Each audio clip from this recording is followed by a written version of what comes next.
Paz e graça para você ligado nessa emissora. Começamos agora o seu programa de reflexão, entrevistas e debates de todas as notícias. As maiores cortes de justiça no Brasil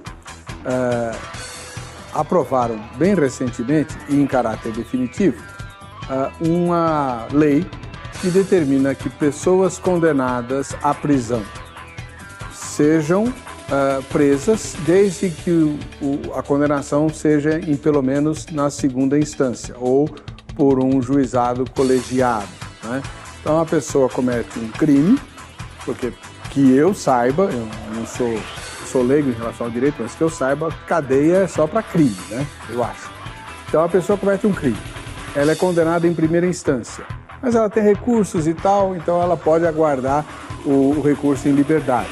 Até bem pouco tempo atrás, eram recursos até se esgotarem todas as instâncias. E isso levava décadas. E, na maioria das vezes, o processo prescrevia, que é outra coisa que eu também não entendo direito. Crime prescreve? Por quê? Pecado tem prazo de validade, por acaso? Mas essa é outra história. Então, vamos lá. O tribunal, o Superior Tribunal Federal, né, determinou que os condenados em segunda instância, quer dizer, quando o primeiro recurso é julgado já por um tribunal de justiça, que é um órgão colegiado, se a condenação se mantiver, a pessoa vai aguardar o resto dos recursos, se ela quiser, na cadeia, né, presa. E isso causou uma polêmica danada, principalmente porque os grandes escritórios de advocacia se valiam das brechas da lei aí para postergar por anos e anos, mais anos a fio, né, a condenação e o encarceramento de seus réus, que eles sabiam muito bem culpados. Mas, já que a lei facultava aguardar em liberdade até o bendito trânsito em julgado, eles ganhavam seu dinheiro fazendo isso, né? Pois bem, eu acho que isso é fazer sujeira com a sociedade, mas aí cada um vai dar conta de si a Deus, não é verdade? O que nós queremos discutir hoje, com quem entende do assunto, não comigo, que sou um tremendo leigo, é se essa resolução do Supremo Tribunal Federal é boa, né? Se perguntassem para mim, eu ia dizer que não. Na minha opinião, um juiz julgou, mandou prender, tem que prender. Ah, mas é de primeira instância. Ué, mas não é juiz? Não houve o devido processo legal? Na minha opinião, o juiz mandou prender, prende. E só sai de lá depois que o recurso for julgado e o outro juiz modificar essa decisão. Na maioria das vezes eles não modificam. Por isso a pessoa já fica presa de cara. Alguma coisa a pessoa fez para ir para a cadeia, para ser julgada, mas eu não entendo nada do assunto. Vamos ouvir quem entende. Afinal de contas, o que a gente quer é saber se o Brasil está progredindo ou não numa área tão sensível como a área da justiça. Está no ar, ou vejam só.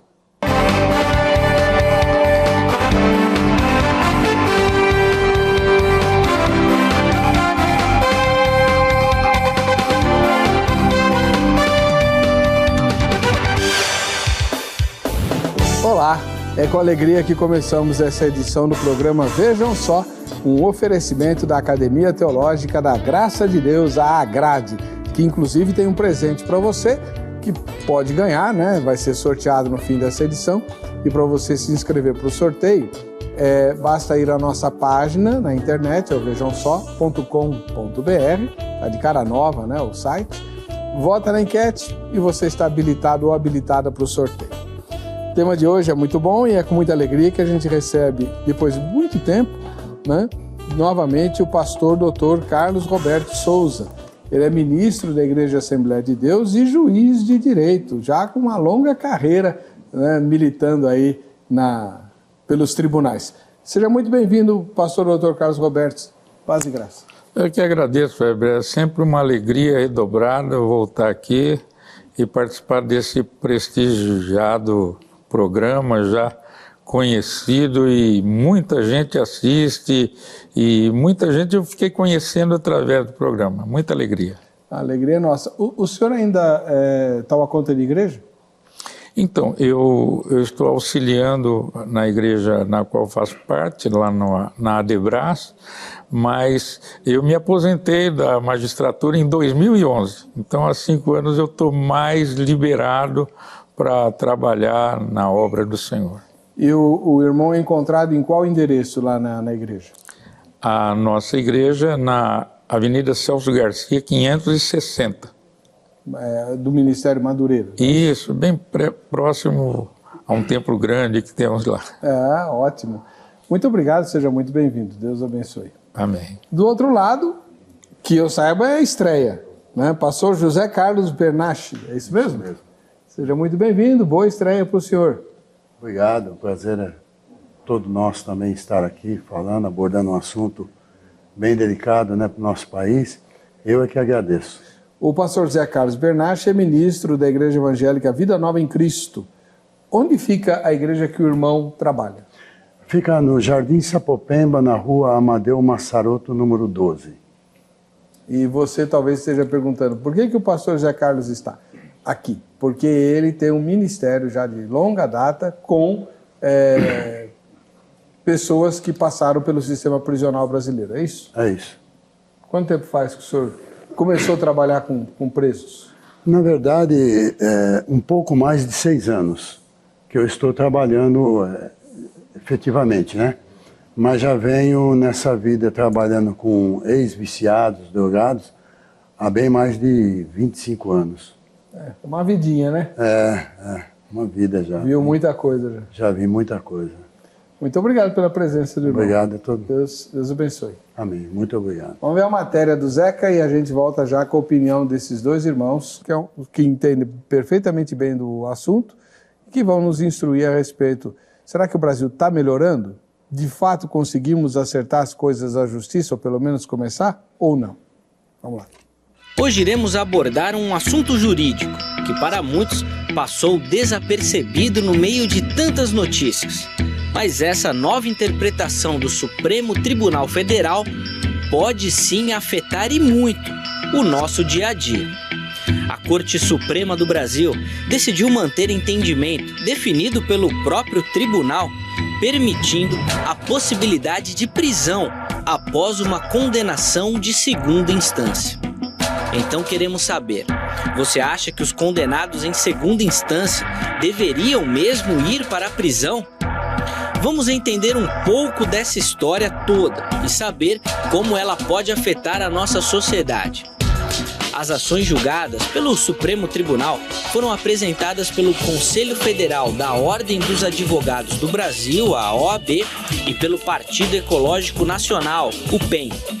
A entidade dos advogados e o partido político queriam garantir a possibilidade de condenados em segunda instância recorrerem em liberdade, enquanto não estivessem esgotadas as possibilidades de recurso, o chamado trânsito em julgado.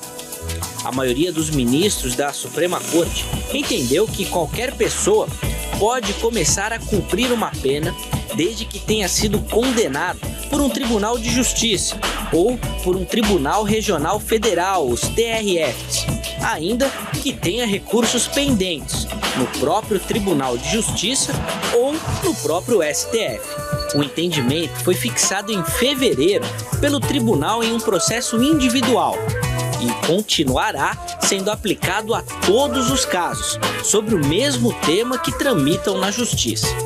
Se algum juiz não a seguir, caberá recurso para derrubar a decisão. Com esse entendimento, políticos sem foro privilegiado no Supremo, como é o caso do ex-presidente Luiz Inácio Lula da Silva e do deputado cassado Eduardo Cunha, podem ser impactados diretamente por esse novo entendimento. Para alguns juristas, o fato da pessoa esperar em liberdade o trânsito de todo o processo não atende ao sentimento de justiça que a sociedade deseja. Alguns casos podem demorar até 25 anos para esgotarem todos os trâmites legais. Para outro grupo, tal decisão é contrária à Constituição, pois a nossa Carta Magna, em seu texto, defende o princípio da presunção de inocência ou não culpabilidade. Por conta disso, todas as decisões da justiça brasileira precisam respeitar essa ordem da Constituição. E a sociedade? Como fica no meio desse fogo jurídico cruzado? Devemos ser a favor da condenação antes do final do processo? Ou apenas depois de todos os recursos uma pessoa deve ser presa? Como devemos nos posicionar nessa questão? Primeiro está o direito fundamental do indivíduo ou o direito fundamental da sociedade? Prepare-se, o Vejam Só de hoje já está no ar. Bem, hoje o assunto é um pouco diferente do que a gente costuma tratar aqui, mas é extremamente importante, né? Quem foi condenado em segunda instância deve mesmo ir para a cadeia ou era melhor do jeito que era antes, onde a pessoa podia aguardar em liberdade até que todos os recursos transitassem em julgado, como dizem os advogados? Estamos aqui com o pastor Dr. Carlos Roberto de Souza, que é ministro da Igreja Assembleia de Deus, Ministério Madureira, já se aposentou, inclusive, como juiz. Passou por um monte de tribunais aí, né? Comarcas, que vocês chamam, né? Comarcas. Como é que o senhor está vendo essa lei, pastor? Ela é boa ou ruim? Veja bem, não se trata propriamente de uma lei, né? O STF, nós já temos uma lei, no caso a Constituição, ela tem lá o princípio da presunção de inocência, que ninguém poderá ser declarado culpado senão por uma sentença condenatória, penal condenatória, transitada em julgado. E nós temos também o artigo 283 do Código de Processo Penal, que diz que ninguém será preso senão em flagrante delito, por ordem escrita da autoridade. E então o que aconteceu lá com o STF? Vinha se aplicando a mesma lei com a seguinte situação. Bom, se o indivíduo ainda pode recorrer, a sentença não é transitada em julgado. Logicamente que só é transitada em julgado quando não cabe mais recurso. Acontece que no Brasil o recurso é o que mais se tem juridicamente. Nas outras áreas não tem recurso econômico, não tem nada. Então, o tribunal, o Supremo Tribunal, ele acabou mudando um pouco a forma de pensar, porque há uma interpretação conforme a Constituição, que é mais ou menos aquilo que diz a letra da lei. E na teologia a gente vê muito isso, a teologia sistemática, a hermenêutica, que você não pode pegar um texto sem contexto. Então, o STF, alguns ministros, e ficou bem apertado, 6-5 ali, alguns entendendo o seguinte: não, enquanto tiver direito a algum recurso, o indivíduo não pode ir para a cadeia. A outra parte dos ministros, usando a mesma lei, diz: não, o artigo 283 do Código de Processo Penal não proíbe isso, e acontece o seguinte: quando o indivíduo já foi apreciado pelo o seu caso, pelo juiz singular, que é o juiz da primeira instância, e por um tribunal, então já não resta muita coisa, ou quase que nada, a não ser, às vezes, um incidentezinho da pena, aqui e ali, mas a sociedade já reclama que haja uma execução dessa pena, porque o que acontece é que muitas vezes, e se toma muito como base, mas tem centenas de milhares de casos, como daquele jornalista que matou a outra jornalista por uma situação, e ele ficou enrolando, não estou falando mal dele, mas são as situações, torvelinhos jurídicos, e a sociedade fica totalmente, vamos dizer o português claro, bronqueada com isso, e a teoria da impunidade, ela viceja cada vez mais, e o que gera também uma desconfiança, as pessoas não confiam na justiça por conta disso, que as pessoas são condenadas, mas não vão para a cadeia. Mas tem outros detalhes que depois, no andar da carruagem, a gente vai colocando. Muito obrigado, pastor Carlos Roberto Souza, que é juiz de direito e ministro da Igreja Assembleia de Deus, Ministério Madureira. Conosco, estreando hoje, o pastor José Carlos Bernache. É Bernache mesmo que fala? Bernache. Ele é ministro da Igreja Evangélica Vida Nova em Cristo. E ele trabalha já há muito tempo com pessoas que passam pelo sistema prisional. Capelão. Como capelão. Como capelão.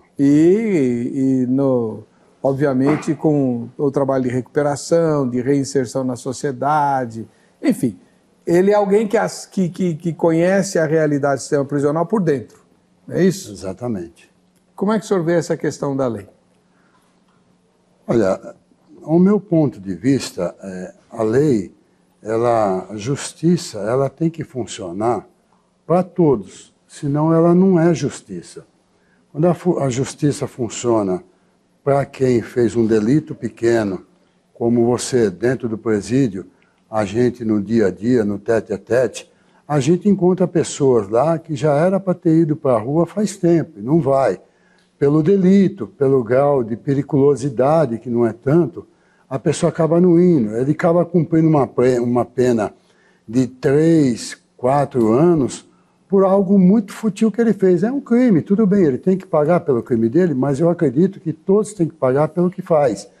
E essa lei aí de segunda instância, na verdade, é uma forma de empurrar com a barriga, ou empurrar as coisas para debaixo do tapete, ou disfarçar. Porque as pessoas, eu estou 6 anos e alguns meses fazendo presídio, eu ainda não encontrei dentro do presídio uma pessoa financeiramente bem-sucedida, um rico. Eu nunca encontrei um rico dentro do presídio.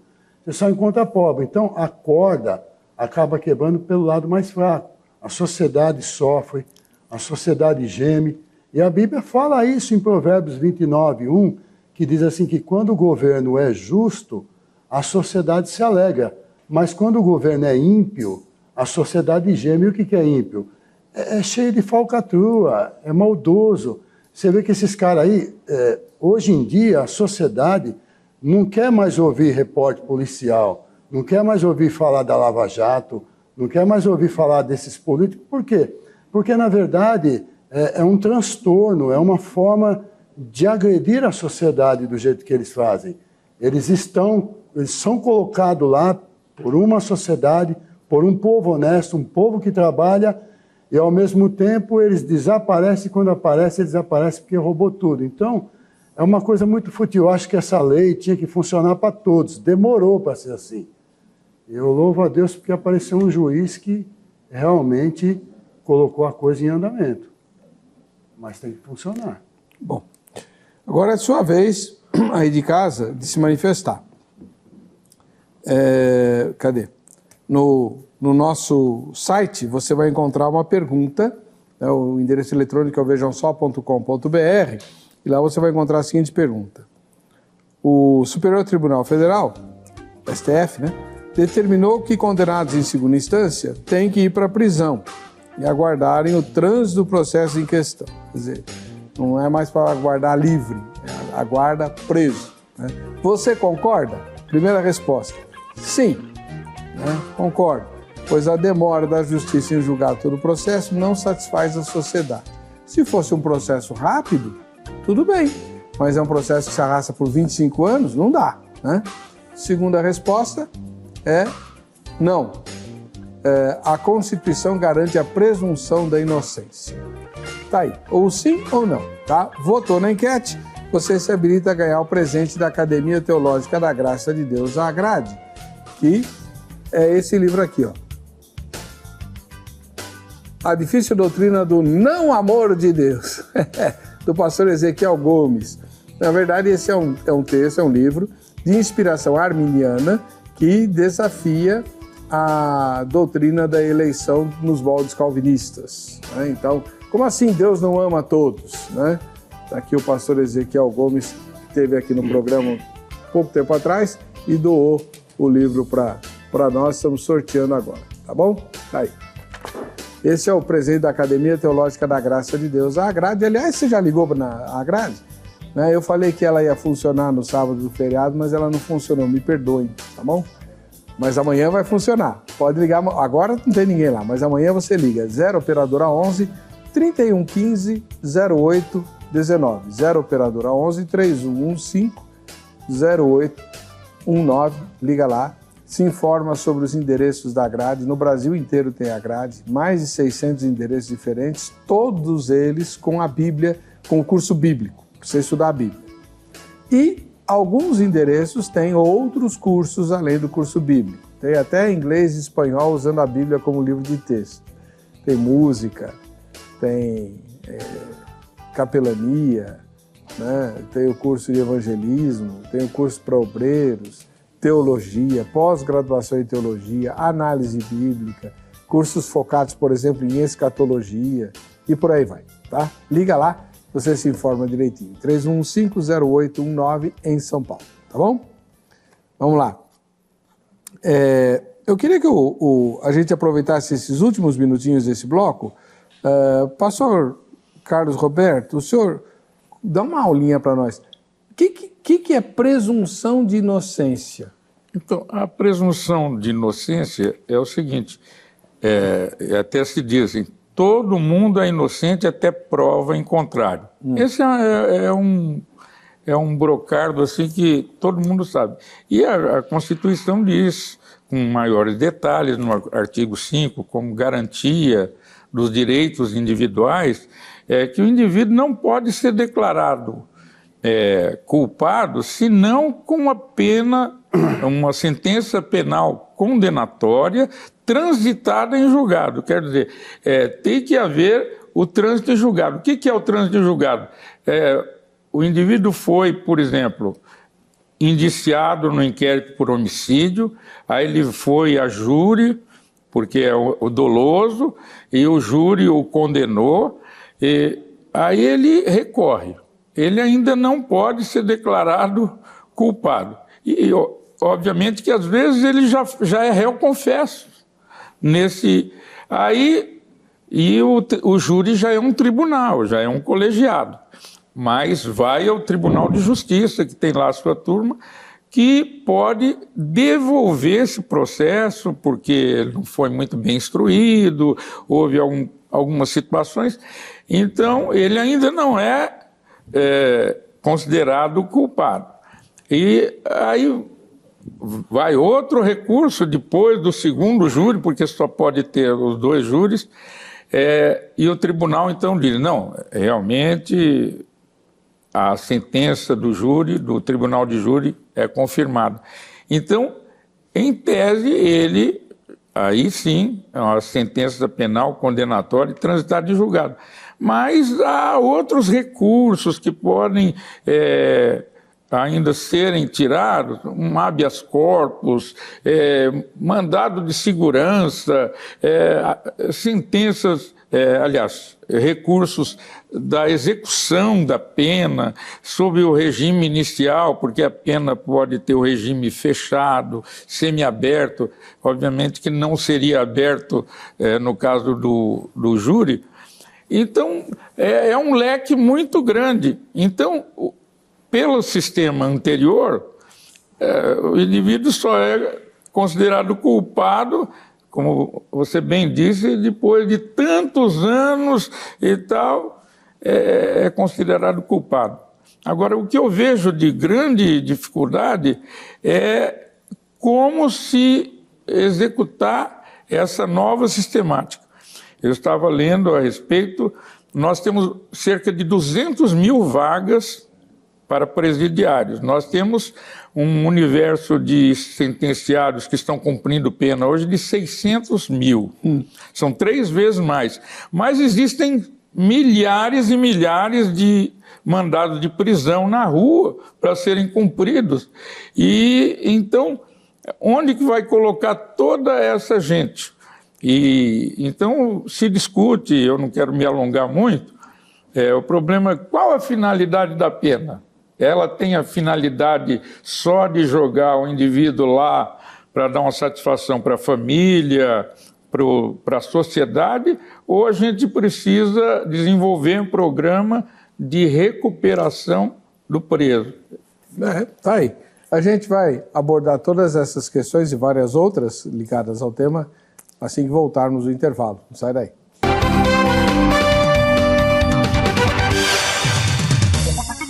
Muito obrigado pelo carinho da sua audiência. Esse é o programa Vejam Só.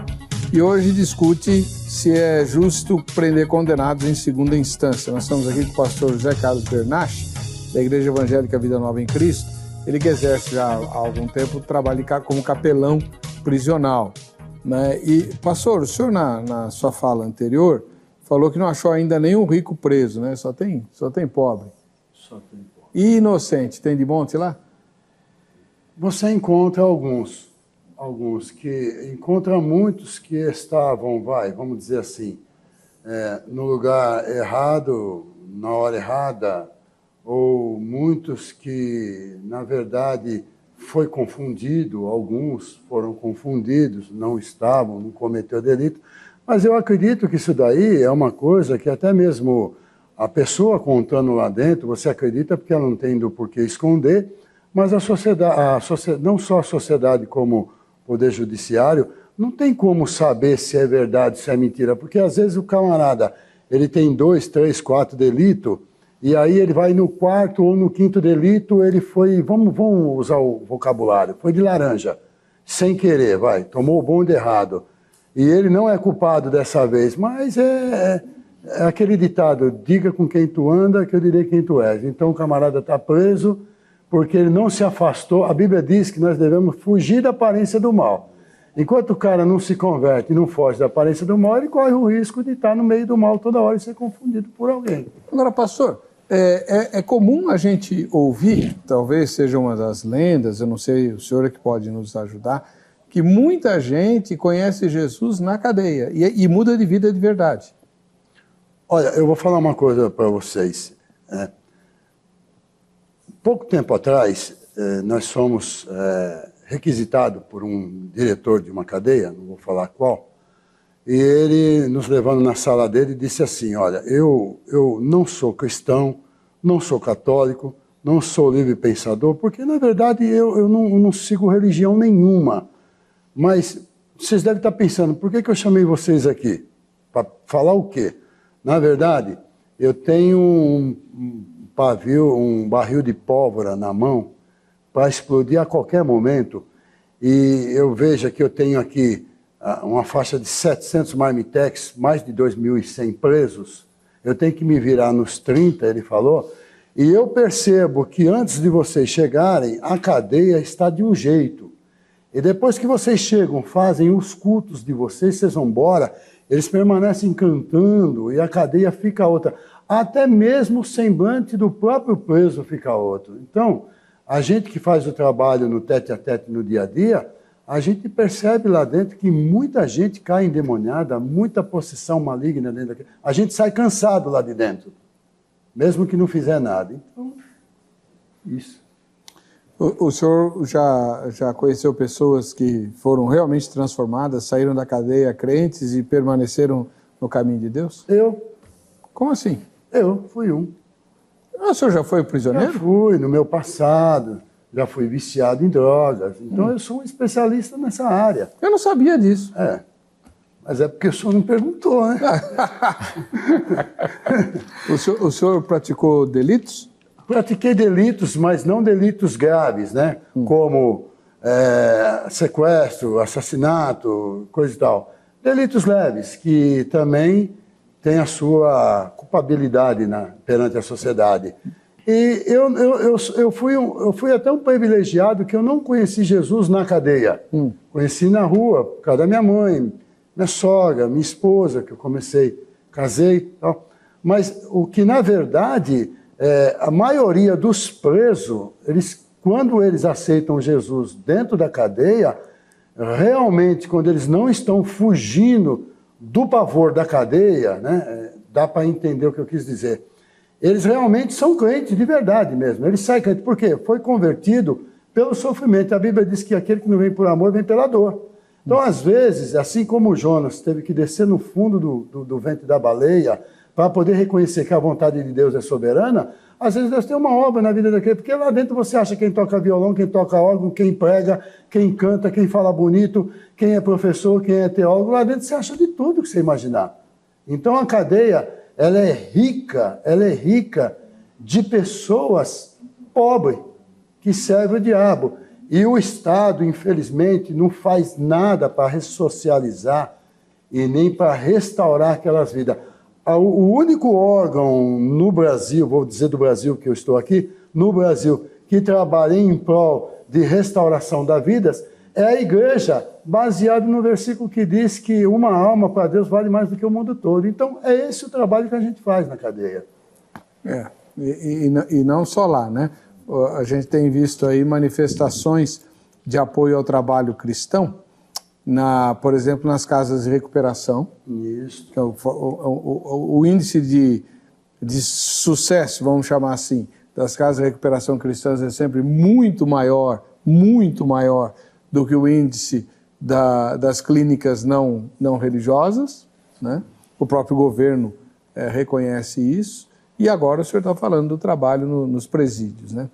Então, eu tive o privilégio de conhecer o pastor Carlos Roberto, um colega seu, que na época, isso foi nos anos 70, ele ficou muito famoso, porque ele foi juiz corregedor dos presídios, Dr. Renato Laércio Tali. Eu o conheci na cultura inglesa, eu trabalhava lá e o filho dele estudava lá. O filho ou a filha, não lembro.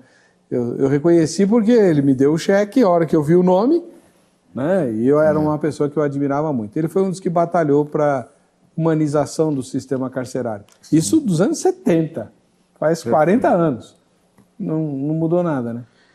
Então, nós temos algumas iniciativas, como o doutor Renato, depois da APAC, que é uma associação de assistência ao preso, eu não saberia nominar agora, essa é uma sigla, ela funciona bem. As capelanias são esforços que estão acontecendo perifericamente.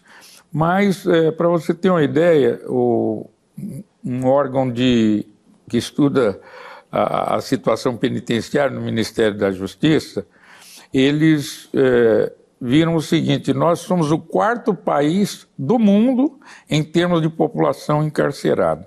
A primeira, por exemplo, é a China. O segundo, Estados Unidos. Terceiro lugar, Rússia. 4º lugar é o Brasil. E o ex-ministro da Justiça, o Eduardo Cardoso, ele usou uma expressão que é muito usada quando se faz alguma coisa, que nós estamos enxugando gelo, porque se chegou também nesse estudo que foi feito no Ministério da Justiça, que não se faz nada Então é um depósito de gente, você coloca as pessoas lá dentro, então quem teve um filho que morreu chegando da faculdade e teve o carro roubado por causa de um tênis, então eu falo, pelo menos meu filho está lá no cemitério e o indivíduo está preso. Quer dizer, é uma resposta, mas esse indivíduo que entrou lá porque matou para roubar, ele vai sair pós-graduado no crime, não se faz nada para recuperar o preso. Então, segunda-feira estive numa unidade que cuida de adolescentes infratores, mais de 1.200. Não tem muro nenhum. Índice de fuga, acho que deve estar beirando a 0. E então eu fiquei boquiaberto, fiquei pasmo, e o presidente daquela associação, eu pensei que era um servente de pedreiro, porque cheguei um indivíduo de pé no chão, andando de lá para cá, aí me apresentaram, esse aqui é o deputado que dirige, ele mora lá dentro, a mãe dele mora lá dentro, os filhos. Então tem ala feminina, ala masculina. Eu falei, isso aqui contraria toda e qualquer organização que se faz, homem aqui, mulher 500 quilômetros longe, mas eu fiquei escola de panificação, escola de costura. Isso em que município? Lá na Bahia, em Candeias, fiquei assim, chama-se Fundação Doutor Jesus. Eu não conhecia, falei, os governos precisam vir assistir o que se faz aqui. E nós estávamos num grupo de juízes, desembargadores, que teve o congresso lá, e tivemos, foi um privilégio. Vi 1.200 pessoas se alimentando ali, uma comida de primeira qualidade, e o governo, desde junho, não repassa as verbas para essa ONG, mas a providência de empresas, de pessoas abnegadas, ele diz que, olha, quando a pessoa apronta aqui, a gente manda embora, mas ninguém quer ir embora. Ficam pedindo, pelo amor de Deus, para me dar mais uma chance. Então, eu acho que a gente tem esperança, mas gostaria que o governo fizesse mais, a justiça fosse mais célere, para que os processos não perdurem tanto tempo. Mas a gente sabe que os juízes hoje trabalham com milhares e milhares de processos, então vai se julgando o que é mais gritante, né? E, mesmo assim, aqueles que têm maior, são mais bem aquinhoados, eles acabam protelando, tendo uma banca trabalhando só para eles. Agora, o ladrão de frango, o ladrão de sabonete no supermercado, esse vai em flagrante e vai para a cadeia. Bom, o nosso querido Zeca perguntou sobre o tema de hoje nas ruas. Vamos ver o que ele apurou. Recentemente, a Justiça aprovou que aqueles condenados em segunda instância devem já ir presos, né? Não aguardar até o último julgamento. Qual que é a sua opinião sobre isso? Você acha que isso é correto? Uma pessoa em segunda instância já deve ir presa? A partir do momento em que a causa julgada foi favorável à situação do delito, há uma necessidade de se cumprir, porque eu acredito, particularmente falando, que o delito julgado, ele deve ser executado. Então eu acredito que se teve uma instância de julgamento com esse tipo de propriedade, então deve-se ser executado. Porque foi julgado, analisado e por isso foi então executado. Eu não entendo muito sobre a justiça, né? Sobre a questão como se julga ou não uma pessoa quando ela comete um crime. Mas se caso se tiver comprovado, ele for guardado, tirado da sociedade para assim receber toda a condenação sobre ele, eu acho correto. Não, eu acho que deve se esperar preso. Tem muitos inocentes que são presos errados, né? Mas tem outros também que não são. Então, eu acho que o tempo que ele fica preso na cadeia, eu acho que é um tempo de reflexão. Para mim, teria que ser dentro. Em aspectos jurídicos, é bom, porque você limita o erro, né? Em aspectos humanos, isso é ruim. Nós sabemos que nosso sistema penitenciário, ele perde o humano e ele perde a alma do humano. Então, acho que antes de decretar as instâncias, claro que a justiça não vai olhar pelo aspecto da alma. Isso basta aos cristãos de fazer com aqueles que estão envolvidos aí com a criminalidade. Pois é. O pastor José Carlos Bernach trabalha diretamente com a população carcerária, né, como capelão, e já há um bocado de tempo convive com essa realidade, essa população e tal. Pastor, como é que os cristãos na cadeia, os que se convertem na cadeia, se veem ou se articulam em relação ao crime organizado? A gente sabe que a fonte de mão de obra para o crime organizado é a cadeia, né? Até onde eu sei, o sujeito vai preso primeira vez, alguém lá diz assim, ó, você precisa de proteção aqui, senão vão te destroçar, né? E a proteção custa a mensalidade de tanto, que a sua família vai pagar lá para o partido e tal, papapá. E, conforme for o negócio, quando ele sair da cadeia, já que ele entrou pela primeira vez, deve ficar pouco tempo, ele paga executando tarefas e tal. E os cristãos, como é que faz? Os cristãos, na verdade, é o seguinte, a força maior mundial que que existe ainda é o cristianismo. Só que a diferença de você se converter na rua e se converter dentro da cadeia é a seguinte, por exemplo, quando você não quer fazer nada, não quer partir para nenhum partido, você quer ficar você quer ser crente dentro da cadeia. Há um respeito muito grande pelo cristianismo, só que o engraçado é que eles gostam, eles exigem que se você partiu para esse lado, então você tem que agir certo. Por exemplo, o camarada se converte dentro da cadeia, nenhum preso gosta de ver ele fumando depois ou fazendo alguma coisa que desagrada a lei de Deus. Porque, eu não vou dizer graças a Deus, a maioria dos que estão presos, 80% é filho de crente e a maioria é filho de pastor ainda. Não brinca? Estou falando, é muita gente crente. E agora, o conhecimento da palavra de Deus, eu vou dizer para vocês que é de 95% a 98%. Eles conhecem a palavra de Deus. Agora, o que eu estava falando de aceitar Jesus na rua é que se o camarada entra numa igreja, ele levanta a mão e aceita Jesus, depois ele não está naquela igreja ali, ele está em qualquer outro lugar do mundo, ele pode aprontar o que ele quiser, porque ele não vai ser cobrado, mas lá dentro ele é cobrado. Então o que acontece? Ele tem que aceitar, mas aceitar de verdade. Ele tem que ser cristão de verdade. Quando ele tomar um partido, ele tem que fazer consciente o que ele está fazendo, e não para se esconder. Porque hoje em dia, não só dentro da cadeia, mas fora da cadeia, em cima dos púlpitos, não queria levar por esse lado, mas vou dar um deixa nisso aí. Em cima dos púlpitos de igreja, tem muita gente escondida atrás da Bíblia. Tem muita gente que diz que é, quando não é. Você entendeu? Eu, por exemplo, nunca sonhei de vir aqui por estar fazendo capelania, porque a capelania prisional, ela passa a ser uma humilhação para a gente também que faz. Por quê? Você chega lá 9 horas da manhã.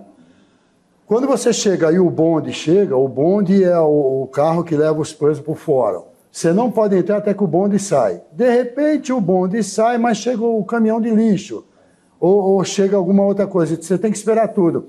Quando você entra, agora surgiu uma lei, já tem algum tempo essa lei, que os pastores ou o padre, ele não pode ser revistado manualmente. Ele passa por um detector de metal, menos humilhação. Mas quando o camarada consegue entrar lá dentro, que chegou 9 horas da manhã, ele já entra lá dentro tipo 10, 10h30, e ele tem que sair antes da meio-dia.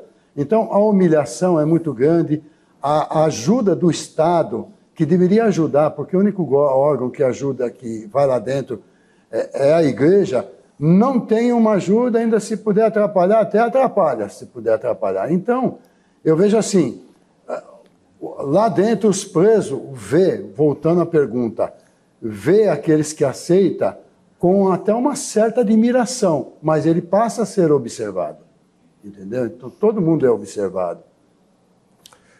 Ok. Pastor Carlos Roberto, o senhor condenou já alguém à cadeia? Muitos.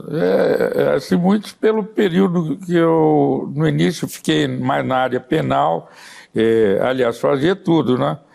Mas depois eu me especializei mais na área civil, então fiquei mais, foram tanto nos crimes patrimoniais, crimes contra a vida, foram poucos júris que eu fiz lá em Capivari e tal, mas foi a condenação com base na materialidade e autoria, que são as duas coisas que a gente normalmente vai no inquérito buscar.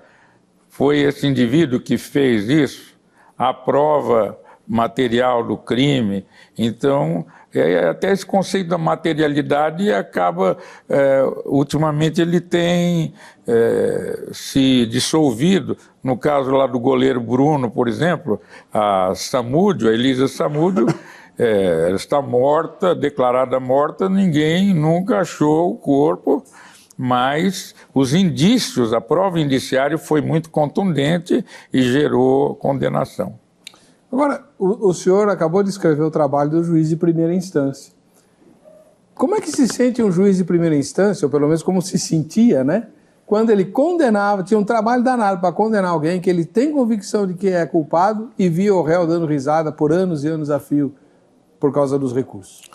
É frustrante, porque quando você está prestando a jurisdição, que é jurisdício, quer dizer o direito, então o juiz está colocando da alma dele o que convenceu, ele está colocando naquela sentença.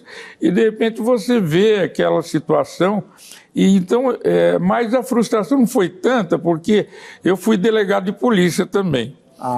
Então, quando eu era delegado, eu prendia o indivíduo em flagrante, às vezes um delito, porte ilegal de entorpecente, um pequeno furto, levou um violão de uma casa, alguma coisa, e o indivíduo ficava lá encarcerado.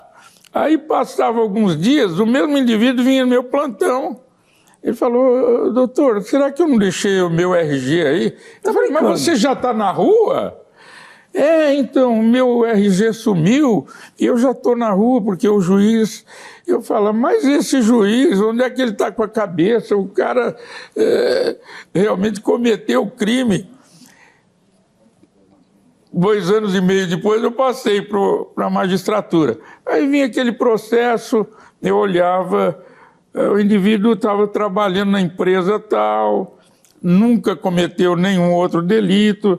Então eu falo: vou dar liberdade provisória, ele não pode ficar nesse depósito de gente. Aí dava, e aí depois eu falava: deve ter um delegado lá embaixo falando: aquele maldito juiz. Soltou então, o cara que mudando a circunstância, a gente muda o modo de pensar. E o direito nisso é bom, mas a gente encontra muita frustração, principalmente em casos em que eu julguei, condenei, o tribunal condenou, e esse condenado entrou com uma revisão criminal, e na revisão criminal ele conseguiu dizer que ele é inocente.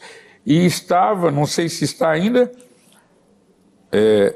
processando o Estado porque ele ficou preso. Então quer ganhar um dinheiro, um dano moral.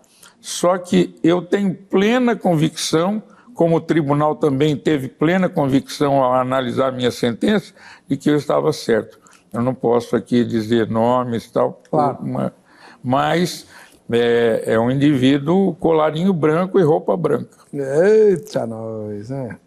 Bom, eu tô assim, assustado com algumas coisas que a gente tem visto no Brasil, né? Positivas. Por exemplo, eu jurava que o Roger Abdelmaci jamais seria preso, porque o homem é riquíssimo, né? Fertilizou aí a elite brasileira toda e tal, né? Mas tá preso, né? O Zé Dirceu, né? Que eu saiba, o Zé Dirceu ainda está preso lá na penitenciária, né? Na Papuda lá. Então, quem diria? O banqueiro lá do Banco Santos, que aliás essa lei aí foi por causa dele. Não, o que foi senador? Deu sítio? Não. O Luiz Estevam. Luiz Estevam, sim. Essa lei aí da segunda instância é por causa dele. Porque mais de 11 anos aí que ele fica, já está condenado em última instância, mas ele fica entrando com recurso que ele sabe que vai cair, mas enquanto não cai, e assim vai indo. Aí acabaram com essa palhaçada, né? Enfim. Mas agora vamos interromper um pouquinho esse assunto, porque eu queria que você aparecesse aqui, né? Vejam Só, quem assiste ao Vejam Só. Está chegando o dia do sorteio, não sei se você já mandou sua foto. Manda, porque os presentes são bons, hein? Olha só. Em dezembro, nós vamos sortear uma fotografia. Os integrantes dessa foto vão ganhar, entre outras coisas, a diária de um fim de semana lá na Estrela Alpina, que é uma hospedaria, né? Como é que fala? Um hotel? Uma pousada, lá em Monte Verde, nas Minas Gerais. E com direito a jantar romântico preparado pelo pastor Marcelo da Missão Horizontes. O segundo presente é a enciclopédia Assuntos Teológicos, publicada, organizada pelo pastor Jamierson Oliveira, que você de vez em quando vem aqui. Bíblia é uma enciclopédia voltada para o povo leigo, quem nunca pôde fazer uma faculdade de teologia, essa enciclopédia é excelente. Ela traduz toda a temática e toda a terminologia teológica para a língua do leigo, né? Bom, vamos ver as fotos. Vamos lá. A primeira foto de hoje vem de Cuiabá, lá no Mato Grosso. É o diácono Kleber e a filhinha Sara. Tá aí. Valeu, Kleber. Deus abençoe. Sarinha, um beijão para você. Vamos para Minas Gerais. Em Coronel Fabriciano, nós temos a Maria das Neves. Ô, dona Maria. Deus abençoe. Prazer ver a senhora aqui. No Rio Grande do Sul, em Santana do Livramento, o João Carlos e a Maria Nazaré, né? Devem ser grandes comedores de churrasco e bebedores de... Como chama aquele negócio? Chimarrão. Chimarrão. O chimarrão eu dispenso, mas o churrasco... Aqui na capital paulista nós temos a Dora. Ô, Dorinha, vem assistir a gravação aqui, só combinar com o Vinícius pelo Facebook, tá bom? Lá em Palmas, no Tocantins, a Selma Cássia, né? Ô, Selminha, me pôs aí na foto um ósculo santo para você. E de Américo Brasiliense, em São Paulo, o Valdomiro Tenório, né? Valeu. Deus abençoe você, Valdomiro, e todo mundo aí de Américo Brasiliense. Muito bem, esse é o programa Vejam Só. Obrigado pela sua audiência. Voltou já na nossa enquete? vejamsó.com.br. Vota lá, tá bom? Nós estamos recebendo aqui o pastor José Carlos Bernach, da Igreja Evangélica Vida Nova em Cristo. Ele é capelão do sistema prisional e já passou pelo próprio sistema prisional. Pastor José Carlos, uma pergunta meio difícil para o irmão. Depois de todo esse tempo que o irmão já viveu, o senhor acha que foi bom ou não ter sido preso? Para o senhor. Olha, a Bíblia diz assim que foi bom ter sido afligido, né? Às vezes a gente não aprende só com o passar de mão. A gente aprende com as circunstâncias difíceis que a gente passa na vida. Então, tudo, na minha opinião, é um aprendizado. A gente tem que conseguir colher coisas boas em coisas ruins, né? Hoje, por exemplo, se eu não tivesse passado pelo sistema, eu não estaria lá fazendo trabalho, eu não ia ter coragem de ir lá. Mas como eu passei, como eu vivi, é aquilo. Por exemplo, um camarada que, até mesmo é engraçado que eu vou falar, na época que o Tiririca ganhou a eleição, ele disse que ia ajudar a cidade dele lá no Nordeste. Por quê? Porque ele é de lá.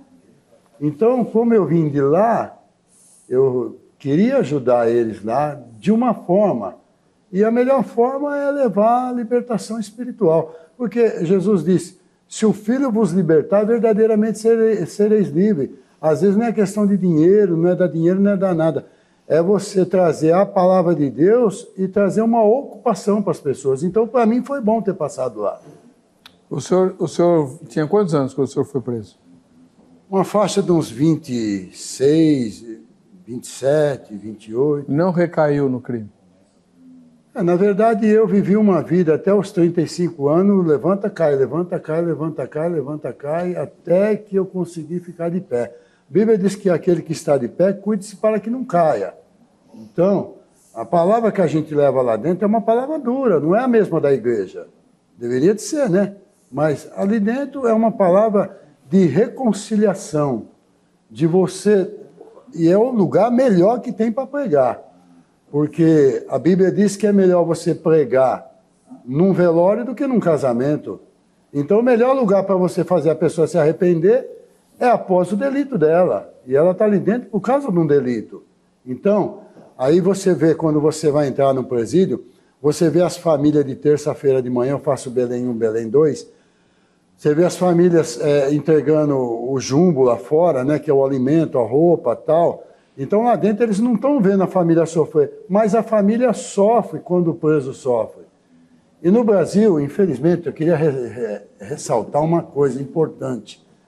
O que a sociedade está cansada, até mesmo os parentes de preso, ou uma sociedade que é vítima da criminalidade, é que, hoje em dia, a justiça ela trabalha assim.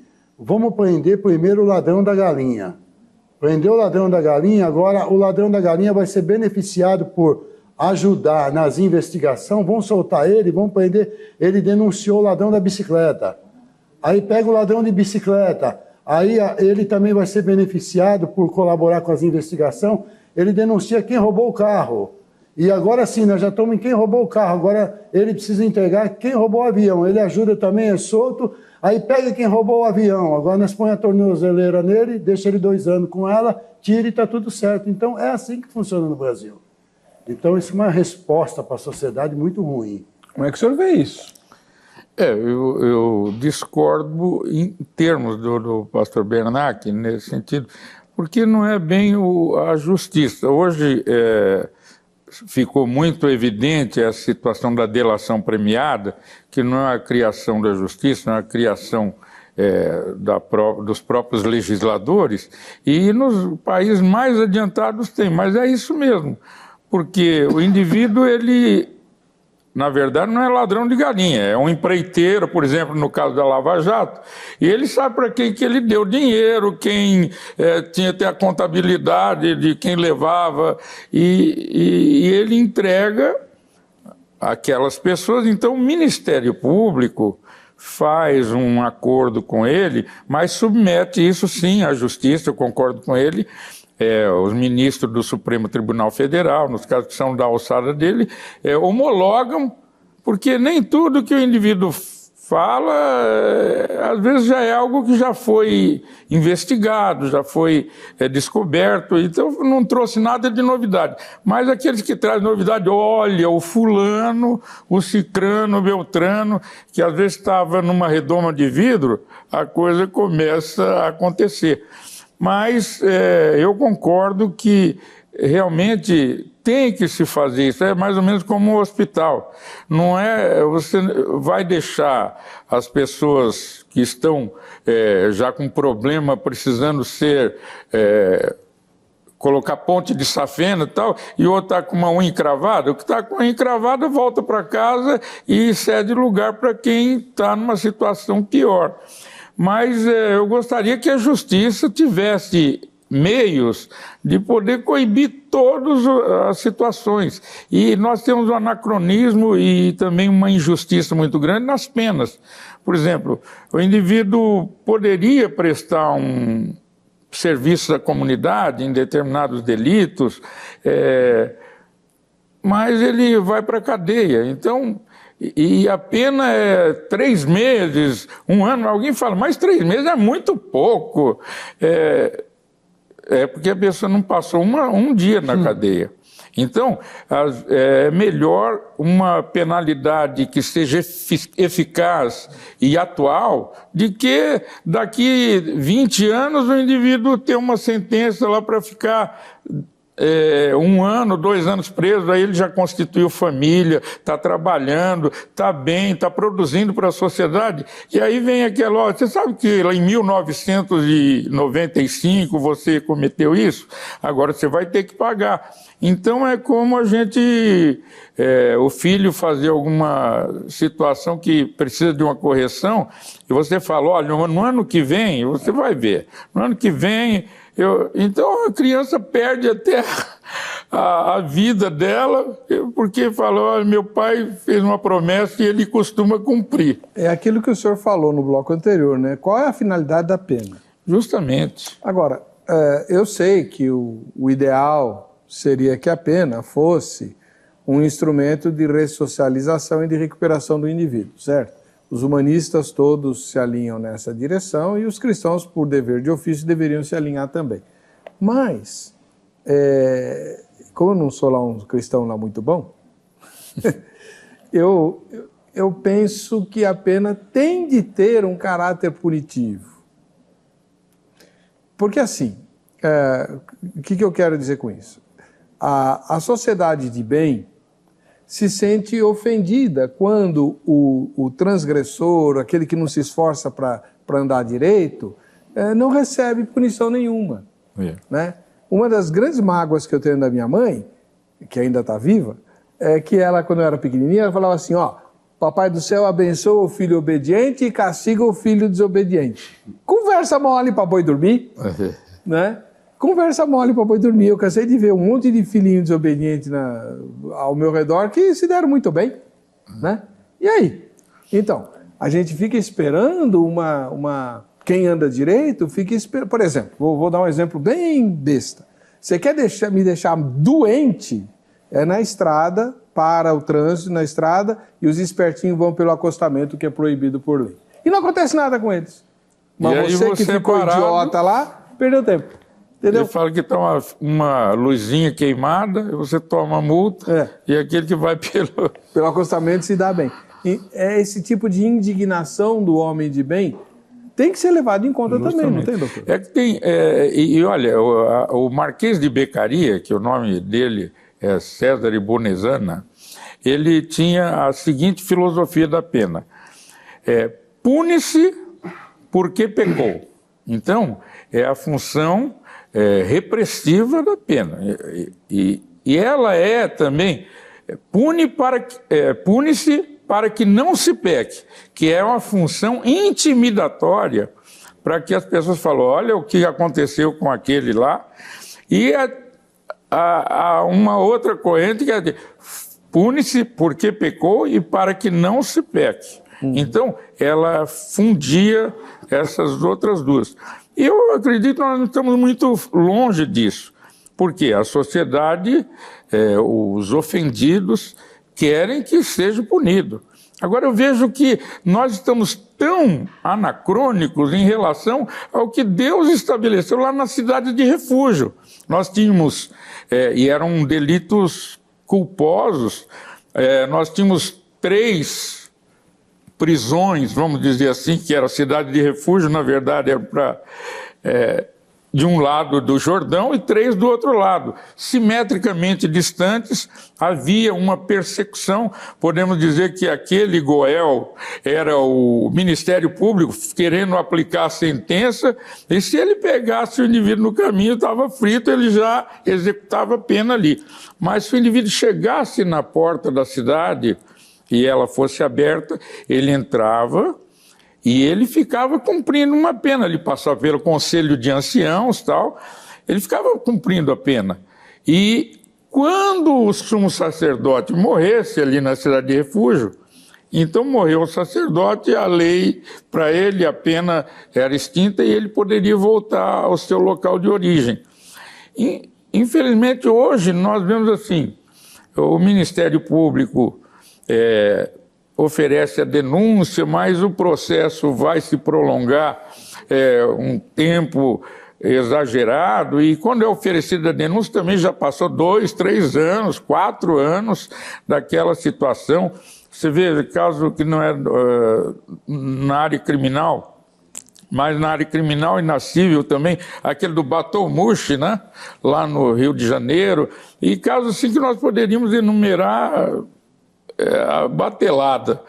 Então, mas precisa isso, eu acho que você está coberto de razão. Precisamos ter uma pena. Olha, o indivíduo cometeu, ele vai executar a pena. Jesus estava ali, era um cumprimento de pena. Sim. E aqueles 2 ladrões lá, ele falou, estamos aqui porque nossos feitos merecem. Mas talvez algum dos direitos humanos ia dizer, não, coitadinho e tal. Mas Jesus também disse para ele, não falou como para aquela mulher, cara, onde estão os teus acusadores? Então, e Jesus, ele disse, pai, Senhor, lembra-te de mim quando entrar no teu reino. Ele falou, hoje estarás comigo no paraíso, mas você vai cumprir a sua pena vai aqui. Vai pagar a pena aqui, até o fim. Eu também, ele pagou também? Jesus pagou também, né? Foi. Enfim. Bom, pastor José Carlos, nós temos aí um caso bem recente, bastante rumoroso, né? E eu queria abordar uma questão que também é delicada. Aqueles 5 rapazes que foram atraídos por uma emboscada e mortos, né? Aqui na ABC Paulista, se não me engano. Então, aí,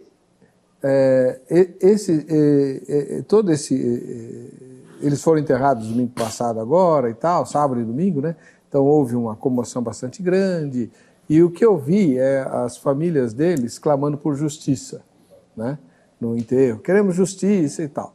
Por quê? Porque quem assassinou os garotos não podia ter feito isso. Mas o que me chama a atenção é que aqueles garotos que morreram também deviam para a justiça. Outras famílias, a família do guarda municipal que foi assassinado, feito uma besta, estupidamente assassinado por um dos garotos lá, ou dois dos garotos, a família deles também pediu justiça. Então eu queria entender, o senhor que lida com os presos, com as famílias dos presos, que tipo de sentimento passa por eles? Por que a justiça tem que atender o clamor deles e não o da família que eles prejudicaram e por isso estão cumprindo pena?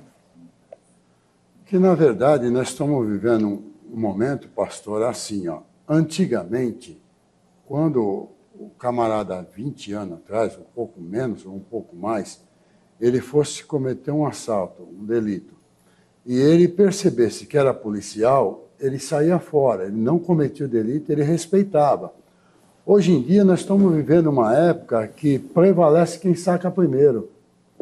Infelizmente, nós estamos vivendo essa época no Brasil. Prevalece quem saca primeiro.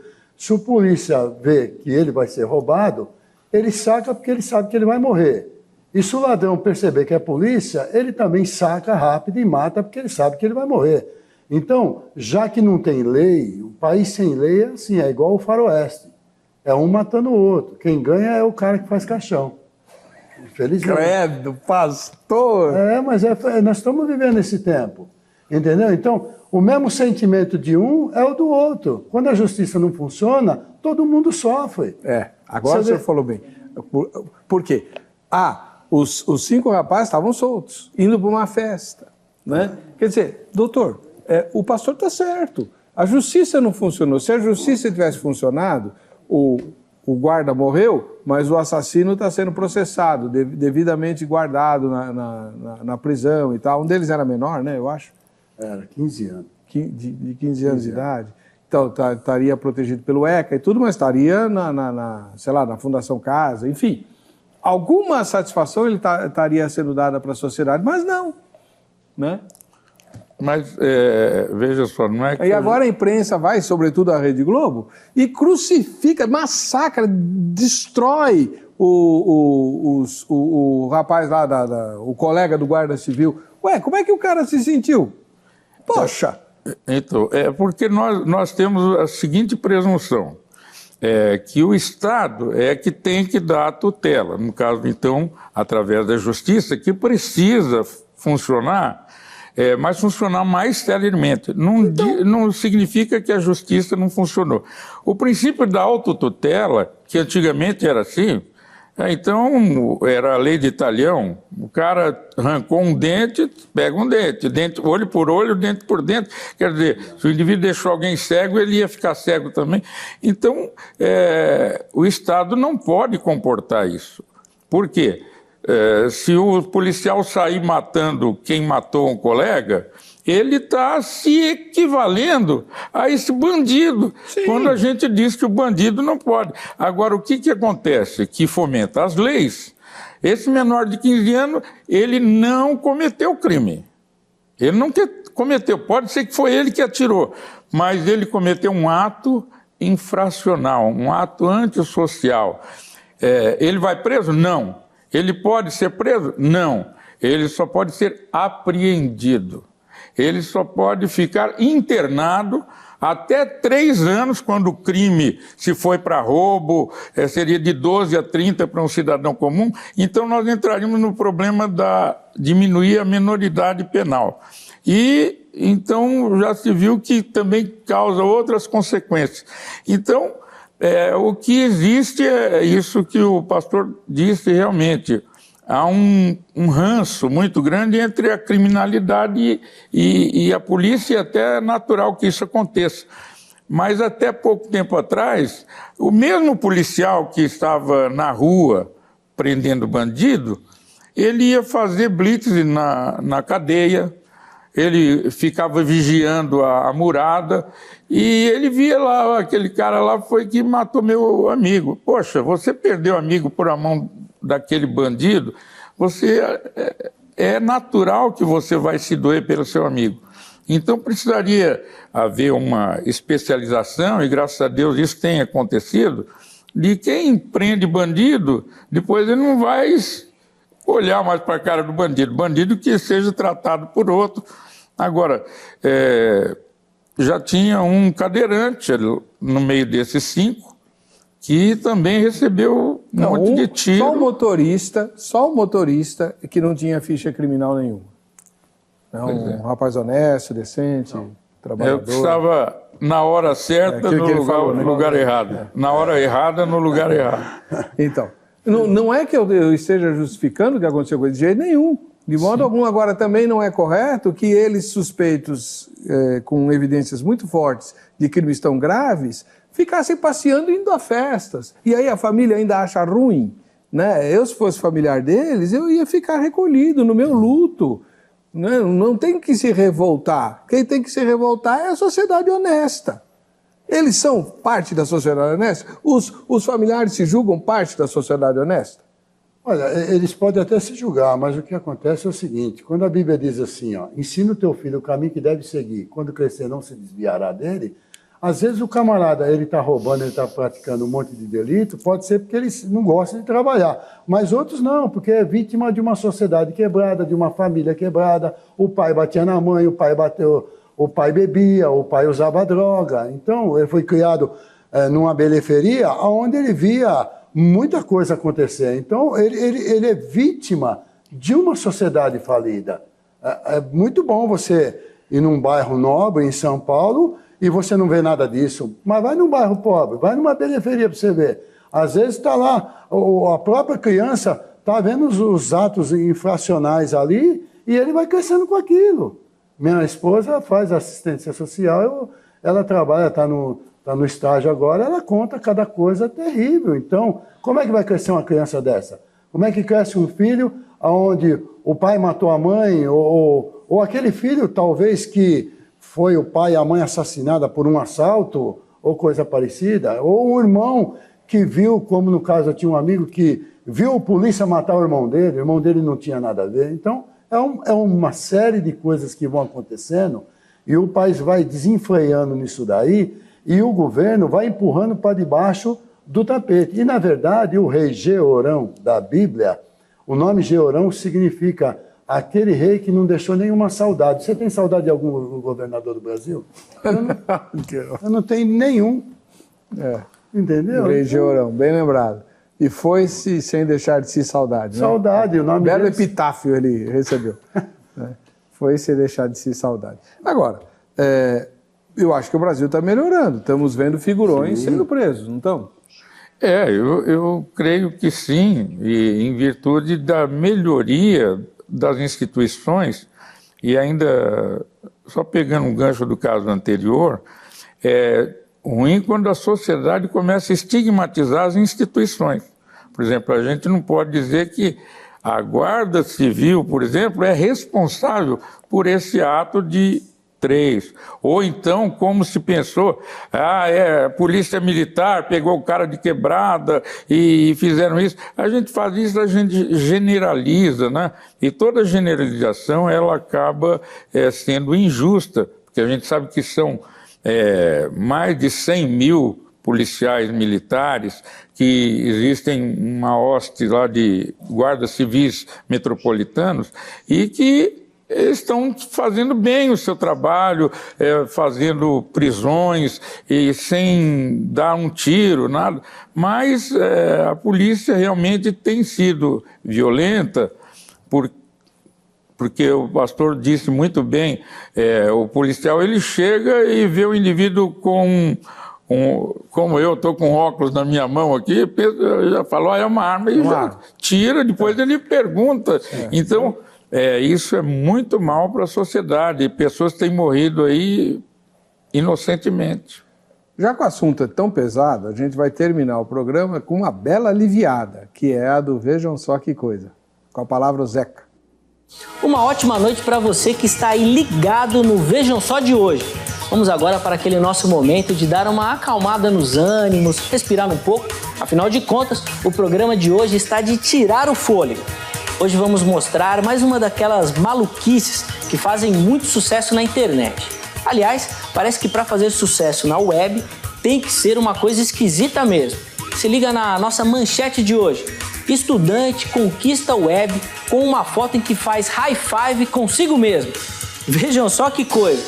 Meus amigos, um estudante americano postou uma selfie em que faz um high five consigo mesmo, com o celular em pleno voo. E com isso, por incrível que pareça, criou uma nova febre na internet. Vamos tentar explicar tudo isso. No começo de outubro, Seth Schneider postou uma foto que capta suas mãos batendo palmas enquanto o celular lançado ao ar registra o momento antes de cair. Bom, no tweet o universitário escreve: hoje é o dia mais orgulhoso da minha vida. Com sucesso, tirei uma foto minha fazendo high five comigo mesmo. Bom, imediatamente, e por incrível que isso possa parecer, o tweet teve vários compartilhamentos e outros internautas começaram a imitar a façanha, alguns com mais, outros com menos sucesso. O inventor dessa maluquice manda um recado: não sou responsável por nenhum telefone quebrado. Ó, para você que nos acompanha, se quiser mandar uma foto do seu celular todo quebrado, depois de tentar fazer essa maluquice na sua casa, nós vamos mostrar aqui no nosso quadro com toda certeza. Coloca o endereço na tela aí pro pessoal, ó. Aqui, ó. É lá no nosso Facebook que você vai mandar a foto do seu celular todo estilhaçado. Conto com a sua participação, hein? Ó, só um recadinho, Heber. Não tenta fazer isso não, hein? Por hoje chega. Um abraço e até a próxima. Não sei nem o que é high five. Não faço ideia do que seja. Como é que chama? Não, ele falou high five. Ele falou high five. Sei lá. Pouco importa essa palhaçada inútil completamente. Só serve para fazer isso mesmo, para aliviar o ar aqui. Quero agradecer ao pastor Carlos Roberto de Souza, da Igreja Assembleia de Deus, Ministério Madureira, juiz de direito aposentado, que deixou seus afazeres, viajou para São Paulo para participar do Vejam Só. Muito obrigado, doutor. E ao pastor José Carlos Bernache, ministro da Igreja Evangélica Vida Nova em Cristo, que trabalha com capelania prisional, entre outras coisas. Muito obrigado por ter estado aqui, pela sua estreia. Vamos ver quem ganhou o brinde da grade? Abimael Reis Cardoso, lá do Pará. Valeu, Abimael. Para você que fica com a gente, que fica com essa emissora, a paz e a graça de Jesus. Nos veremos no próximo Vejam Só.